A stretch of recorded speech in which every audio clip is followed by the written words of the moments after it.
Hallelujah. Why don't you lift your hands to the Most High God and bless His holy name? Worship the King of Kings, the Lord of Lords. Bless His holy name. Praise Him. He's worthy to be praised. He's worthy to be adored. Worship the Almighty God. Bless Him. Give Him glory. Give Him honor. Give Him adoration. Praise Him. Praise Him. Praise Him. Praise Him. Praise Him. Give Him glory. Thank you, Father. In Jesus' mighty name we worship. Then lift your voice to the Almighty God loud and clear and say, Father, let this day be my day. Go ahead, talk to the Almighty God. Please, Lord, let this day be my day.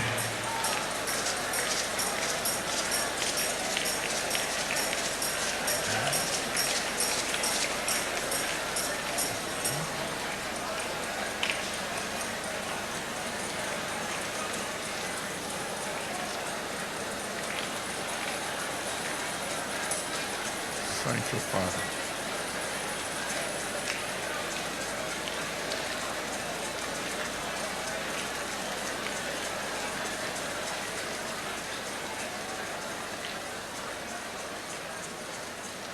In Jesus' mighty name we have prayed.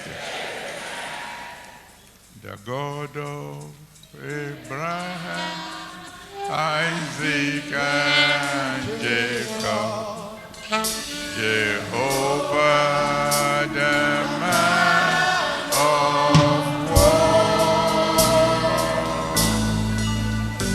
His mercy endureth forever. Praise His holy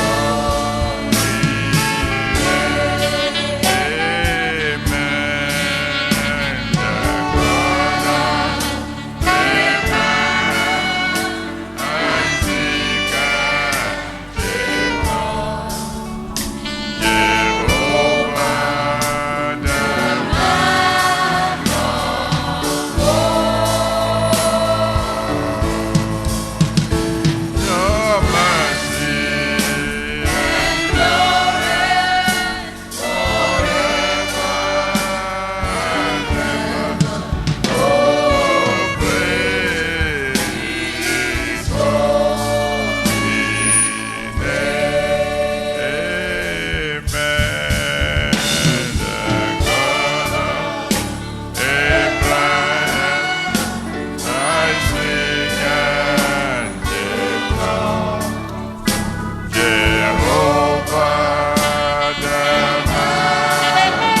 God of Abraham, God of Isaac,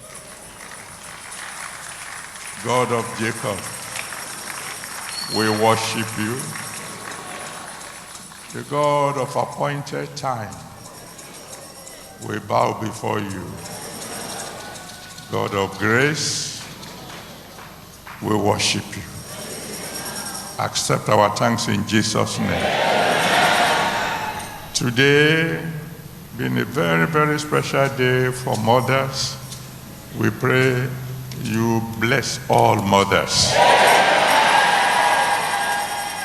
You bless all mothers to be. You bless your daughters who are yet to be married. And because there will be no mothers or except there are fathers, Father, bless your sons. Let it be well with all of us.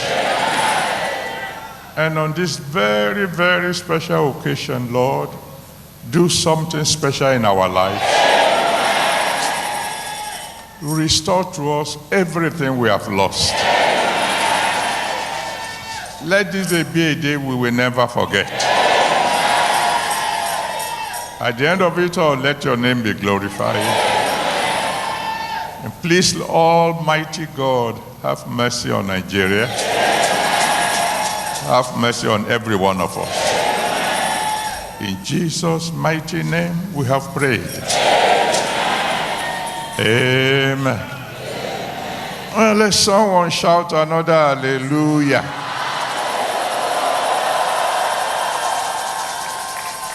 Well, prophesy to the fellow next to you and say, today is your day.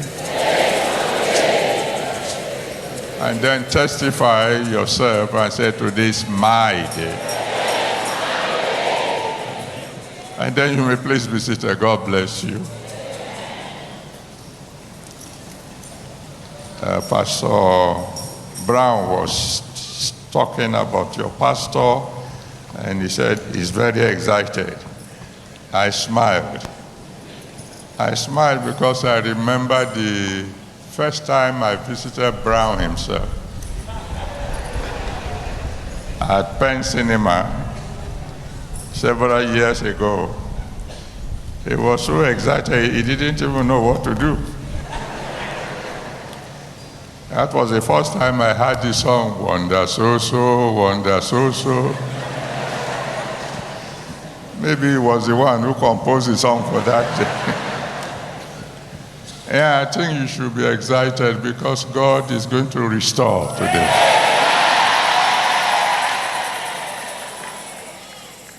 I don't know how God does his things, but it pleased him that my first outing after my 80th birthday should be here.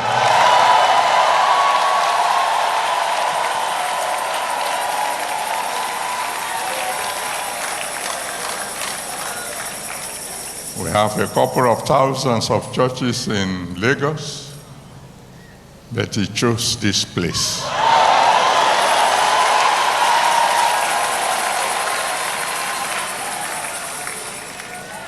My children here made several suggestions as to what I should speak on. But I turned to the Almighty God and I said, what do you want me to talk on? And he said, restoration.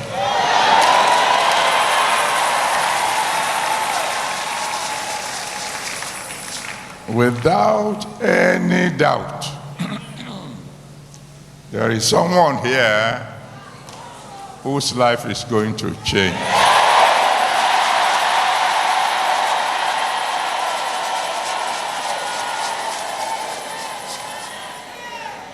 There is someone whose health is about to be restored.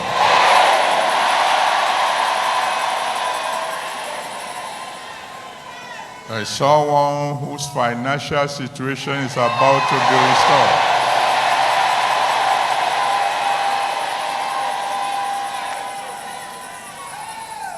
There's someone who will begin to hear from God again.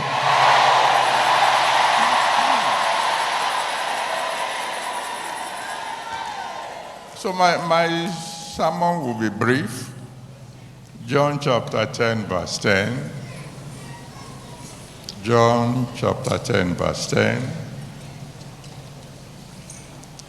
The thief cometh not but for to steal and to kill and to destroy. I am come that they might have life, and that they might have it more abundantly. I greet all mothers, all good mothers.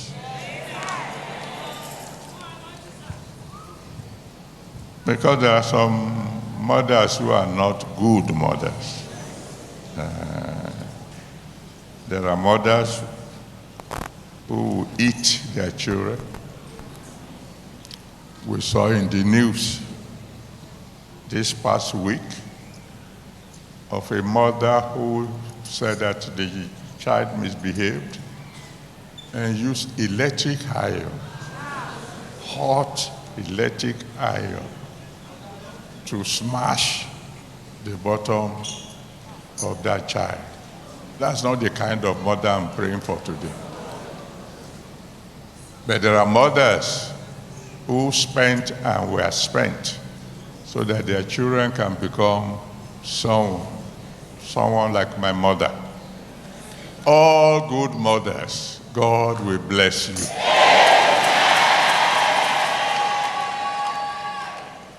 John chapter 10 verse 10 tells us that the devil has 3 principal assignments: to steal, to kill, and to destroy. Fortunately, Jesus has a solution to all the 3. He can restore what the devil has stolen. He can resurrect what the devil has killed. And when the devil has destroyed, he has the power to reverse the irreversible. When you read Mark chapter 5, from verse 25 to 34, Mark 5, 25 to 34, the devil stole the health of a woman with the issue of blood, and then went ahead and stole her wealth. The Bible says she spent everything she had and never got better. And then stole her joy. Anybody who is in the same shoes as that woman cannot be happy. And stole her hope. Because going from one fellow to the other, instead of getting better, getting worse, and all money gone, the woman was pretty hopeless. And stole her peace of mind. But my God intervened. And in a single day, he restored everything. He restored her health. Because the Bible says in 1 Peter chapter 2, verse 24, 1 Peter 2, 24, by his stripes we were healed. He restored her wealth. Philippians 4:19 tells us, Philippians 4:19, that my God will supply all your needs. He restored her hope. Because the Bible says, Christ in you, the hope of glory. I have good news for every one of you here today. If the devil has stolen your health, there will be restoration today. If he has stolen your wealth, there will be restoration today. If he has stolen your hope, there will be restoration today. Some of you will remember the story of a woman, very wealthy woman, living in a very great part of the city in Ife. And one day she wanted to eat pounded yam. And there was a big bowl of pounded yam, a bigger bowl of stew upstairs. And suddenly a frog came from out of nowhere and jumped on the pounded yam. Where do you come from? So she tried to smash the frog, and the frog jumped into the bowl of stew. And she said, all right, if I won't eat this pounded yam, neither will you. So she took the bowl of pounded yam and smashed it on the bowl of stew. After some minutes, when she thought by now the frog must have drowned in the bowl of stew, she opened the thing and there was no frog. And from that day on, she began to cough. The kind of coughing that when she will be coughing, she will be urinating involuntarily. She spent everything she had and didn't get any better. Then she heard that we were going to have a program in the town, and she came, just like you came like today. She gave her life to Jesus Christ, and the coughing stopped.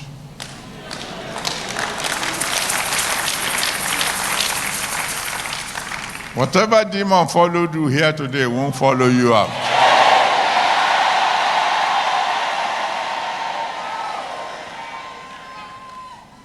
But the story didn't end there. The woman who was responsible for the attack now started coughing. Because the demon went back to sender. And she then came to this, my daughter, and said, I don't know what you did that you got well. I know the attack had no solution. Now, you will have to help me. That's how we got we got to know who was the attacker. Well, today both the attacker and the attacked are strong members of the church.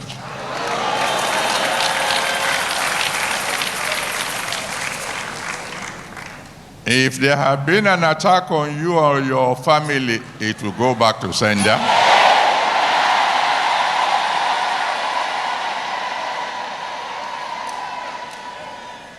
The attacker will come and bow down before you. You will bring them to Christ. Today there will be restoration.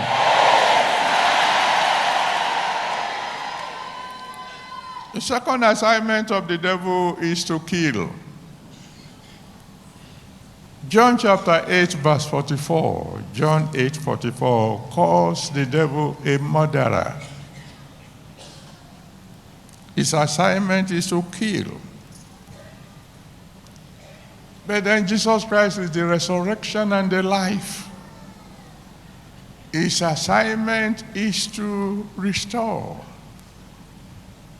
In Mark chapter 5 from verse 35 to 43, Mark 5, 35 to 43, the Bible told us about a girl,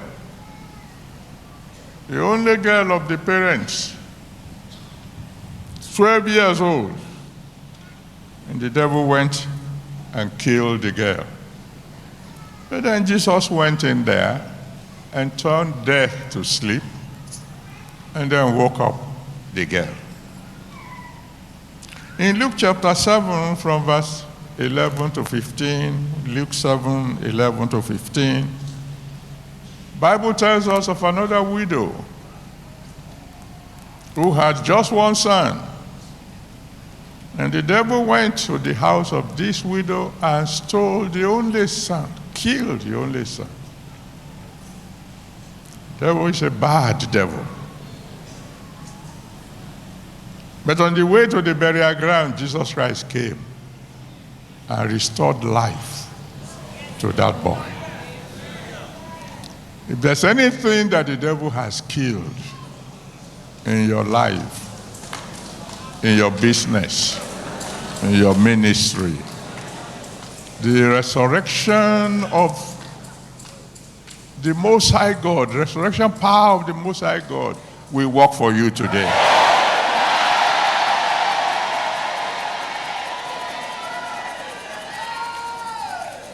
Many of you know this story. I was traveling again. It happened to be the same town of Ife.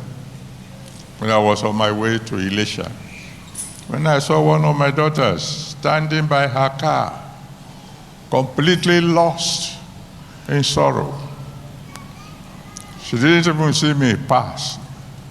I saw the way she was standing there, looking so sad. I told my driver to stop and reverse.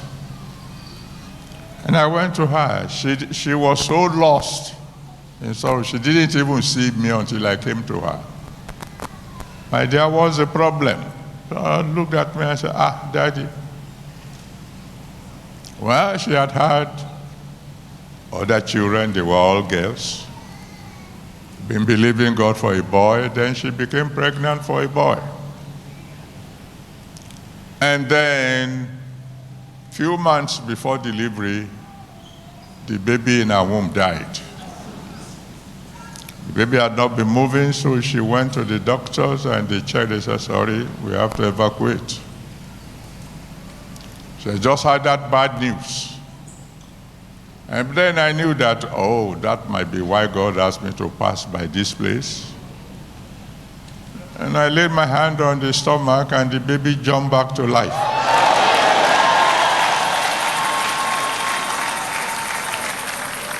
That baby boy is one of our pastors abroad today. You see, occasionally, you go to the doctor and the doctor says, sorry, there's nothing we can do about your eyes, they are dead, or your womb, or your leg, or your something. But I see someone who is called the resurrection and the life. Everything good that the devil had killed in your life will come back to life today.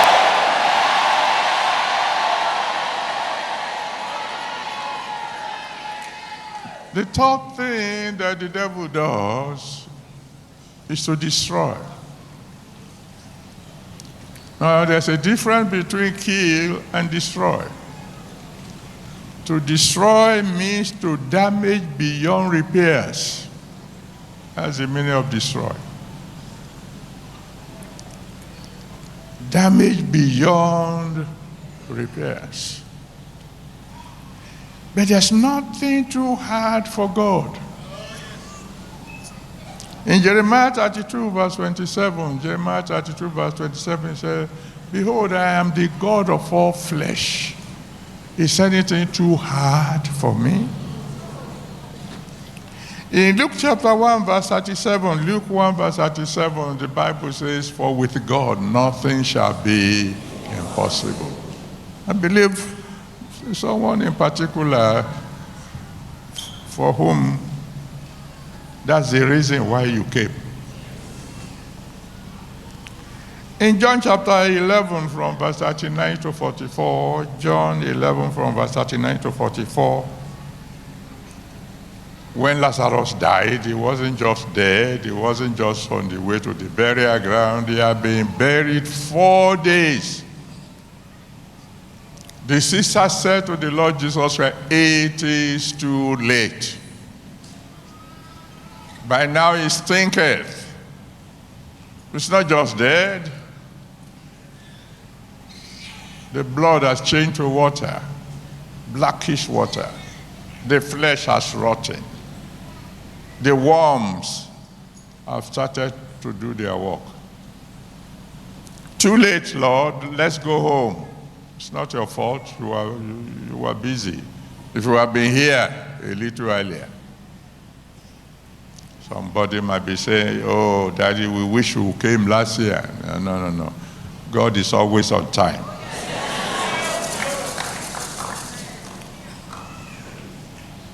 Too late, already destroyed, already damaged beyond repairs. But there is someone who is a restorer. Someone who can make dry bones live again. I told you the story before, and some of you had a fresh testimony along that line about 2 Holy Ghost services gone. There was this sister, classmate of my wife, and they were friends. And then all of a sudden, she developed cancer of the vocal cord. The devil can be very terrible. He knows if you pray, God will hear. So he made sure he attacked that she could use to pray. When they checked her at UCH, they said, there's only one way to save the life of this woman, is to cut off her vocal cord. And when you cut off vocal cord, that means that fellow will never speak again, never. I remember I was with her at the hospital,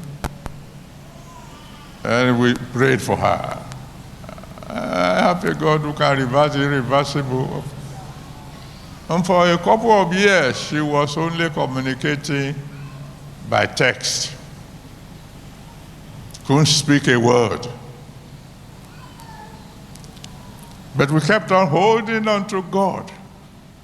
Father, you can reverse the irreversible. Then one day I traveled and I came back home. As I was coming back home, I saw a woman on the floor who was rolling. What's wrong, woman? And she looked up and I recognized her. And she said, Daddy, I can speak again.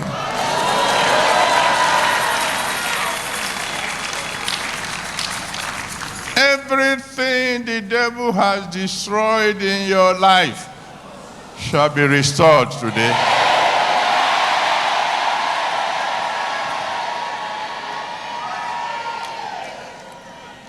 Let me conclude. I told you it won't be long. Restoring your body is a small thing to God. He made you and can repair what he made. If need be, he can give you spare parts. Restoring your finances is a minor thing to him. He says, silver is mine, gold is mine. The cattle upon 1,000 hills are mine. Restoring anything, your marriage, your womb, is a minor thing to God. Because with him, nothing shall be impossible. But I believe God sent me here this morning because he wants to restore the destiny. Want to restore the destiny of someone in particular. You see, in Mark chapter 5, from verse 2 to 20, Mark 5, from verse 2 to 20, the Bible tells us of a man. You hear me referring to him again and again. The Bible calls him the madman of Gadara. He was so mad that mad people saw him coming and they ran. That's how mad he was. He was so mad that he himself decided there's no hope at all. So he began to live in the burial ground, so that when he dies, nobody will need to bother. Then he met the Lord Jesus Christ, and he chased out all the demons in him. That wasn't the big do. The big do was that when all the demons were gone, and this man came to Jesus Christ and said, I will go with you wherever you go. Jesus Christ said, no, I have an assignment for you. I know the purpose why you were born. Go and tell the people what God has done for you. You see, because when Jesus had done what he had done for him, the people in the town and the villages around came. They were afraid at what God has done, and they begged Jesus Christ to leave. But this man went about telling all these people what God had done. You read your Bible very well. By the next time Jesus came to that city, the crowd that welcomed Jesus Christ was so mighty, Jesus Christ hardly could move around. That man was born to be an evangelist. the devil turned him to a madman. But one day, he met the great restorer, and his destiny was restored.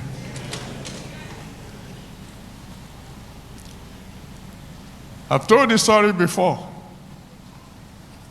Way back in 1951, I think, the bishop, the Anglican bishop of Ibadan diocese, in those days, Ibadan diocese included the whole of Western region and so on, came to my village because we had a little Anglican church there. And because somebody that great was coming to town, all of us who are pupils lined the route to welcome him. The hunters didn't go to the farm. They were firing their gun in gun salute. The drummers were beating their drums. And he came in a very beautiful black car. In those days, only 2 lorries came to my village. I've never seen a car before. I mean, and when those lorries were coming, you can hear the sound from miles away. This car came in, you can hardly hear the sound. And then the bishop was coming out near where I was standing. When he came out, I looked at his shoes, black and shining. At that time, only 5 people had anything you can call shoe in my village. The head of the village, the catechist, the headmaster who had these tennis shoes, and I think about 2 other people. And then I saw him in his robe. You know the bishop robe? Hey, very beautiful. My mouth was open. Throughout the day, I was following him. And when he was about to go, the farmers brought what they had: hens, chicken, eggs, and so on. When I got back home, I told my mother, when I grow up, I will be a bishop.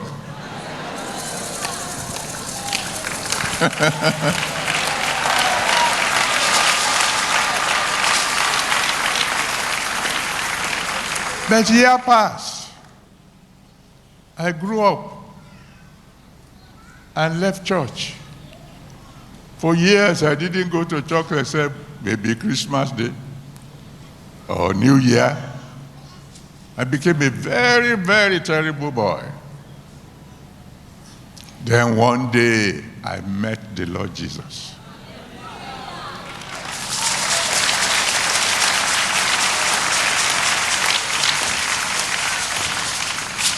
And one way or the other, I became general overseer. And I was visiting my town in 1981, 30 years later. And my people decided to honor me. So all the school children lined the route. The hunters were firing their dingons. The drummers were beating their drums. I went in a new car that somebody bought for me. And when I was about to come out of the car, I looked at my shoes.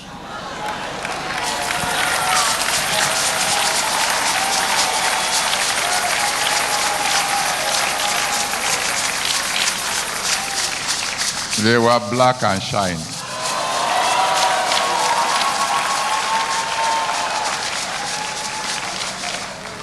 And I remembered 1951. There's someone here today. The reason we have come is because God wants to restore your destiny.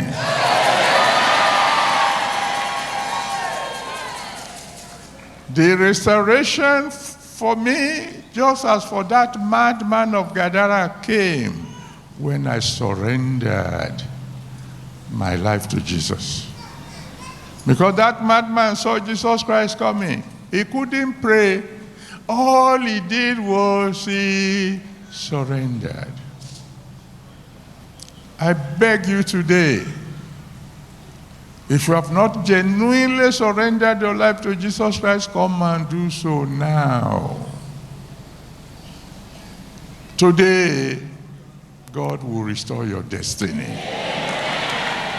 So I'm going to count from 1 to 10. If you are not sure of your salvation, please come. If you are backsliding, you were once a child of God, but to come back, come. Let today be your day of restoration. I'm counting now. 1,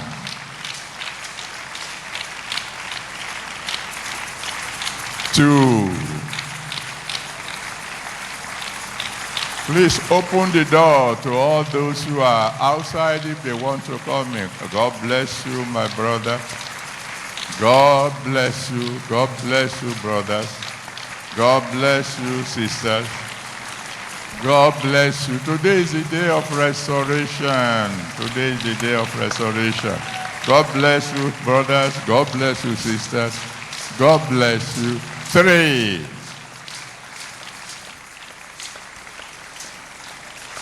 God bless you. Keep coming.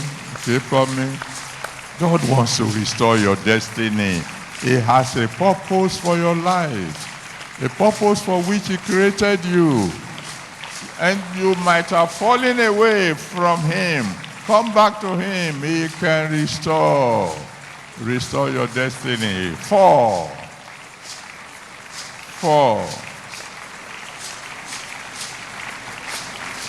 5.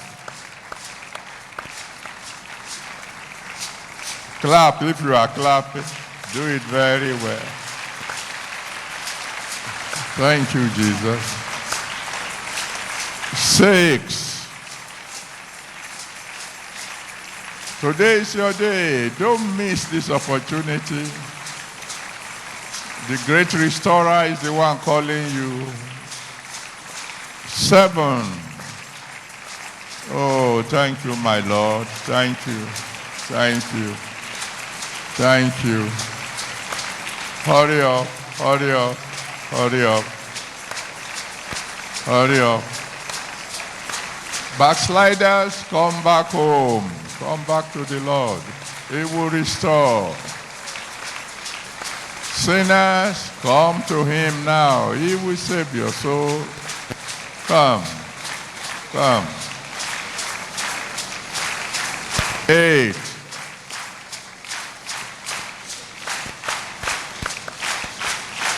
Hurry up, hurry up, hurry up, hurry up. Thank you, Father. Thank you, Almighty God. Keep coming, keep coming, keep coming. Keep coming. 9. Thank you, my Father. Thank you, Ancient of Days. Glory be to your name. Now, those of you on the way, just keep coming. And those of us who are already in front, let's talk to the Lord. Please, Lord, save my soul.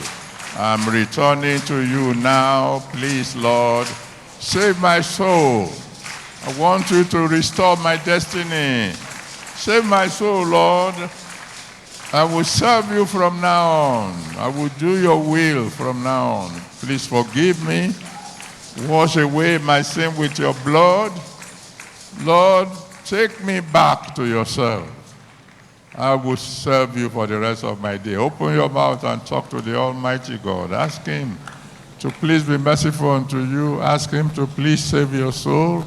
Ask him to restore you to fellowship with your Father and your God. Pray. And the rest of us, please stretch your hands towards these, our new brothers and sisters, and intercede for them. Pray that the one who saved your soul will save their own souls also. Pray. Pray for them. Pray for them. So Lord, have mercy on me. Have mercy on me. Save my soul. Please, Lord, save my soul. Thank you, Jesus. Thank you, Almighty God.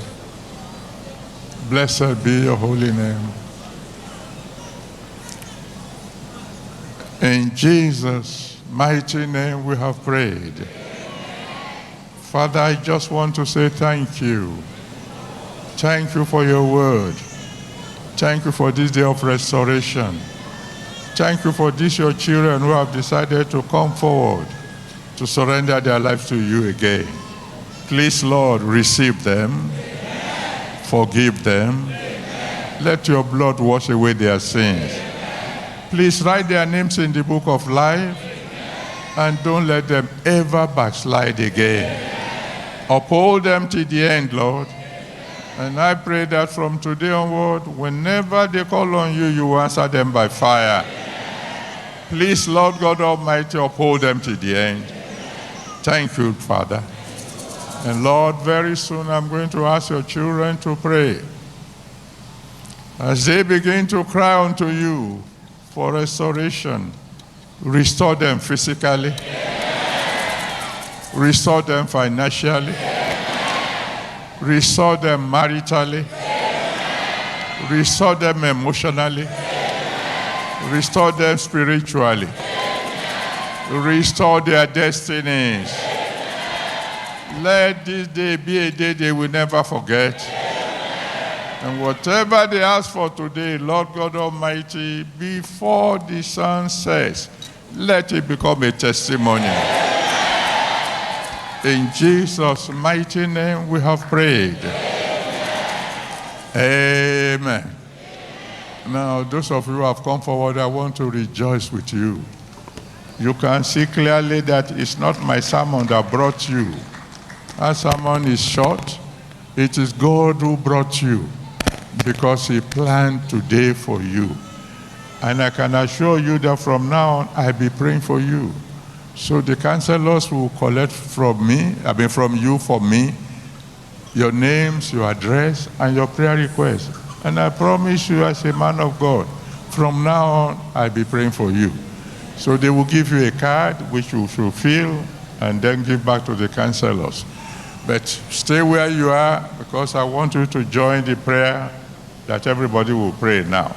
I've already told God, brethren, that he will grant all your requests today.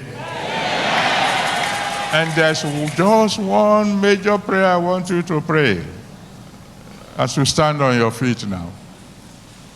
First of all, shout a big hallelujah. Cry to him and say, Father, everything I have lost,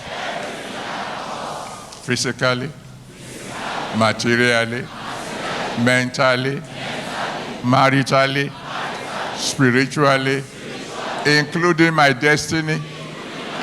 Father, restore to me today. Open your mouth and cry to the Almighty God. Father, restore to me today.